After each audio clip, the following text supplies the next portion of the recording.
RTO department છે. તમામને આ નિયમોની અને કાયદાના પાલનની જાણકારી આપવામાં આવેલી છે. સંચાલક મંડળ તરફથી પણ ખાતરી અને બાંયધરી આપી છે કે અમે આ તમામ નિયમોનું પાલન કરીએ છીએ. એ લોકો આજથી સ્કૂલ ચાલુ થશે, વાલીઓને મિટિંગ કરશે, વાલીઓ સાથે આ બાબતે સજાગ કરશે, બાળકોની સલામતી માટે સૂચનાઓ આપશે અને પોતાના બાળકોને સલામત વાહનમાં લઈ જાય તેવા પ્રયત્નો કરશે. સંચાલક મંડળે અમારી પાસે અઠવાડિયાનો સમય માંગ્યો છે. અઠવાડિયા સુધીમાં આપો, આ બધા વાલીઓને કન્વિન્સ કરી અને અમે તમામને નિયમોનું પાલન થાય એ રીતે પ્રક્રિયા કરાવીએ.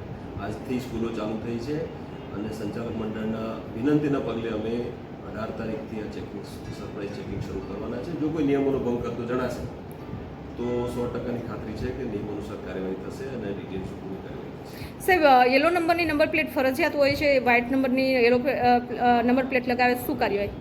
વ્હાઇટ નંબર પ્લેટ અત્યારે સ્કૂલો આજથી ચાલુ કરી છે. જે લોકો યુઝ કરતા હશે એ લોકોને પણ વિનંતી છે કે જેની પરમિટ લેવાની છે તાત્કાલિક એની કોમર્શિયલ ઉપયોગ માટેની પરમિટ લઈ લે અમારી પાસેથી અને પછી જ એ વાહન ચલાવે.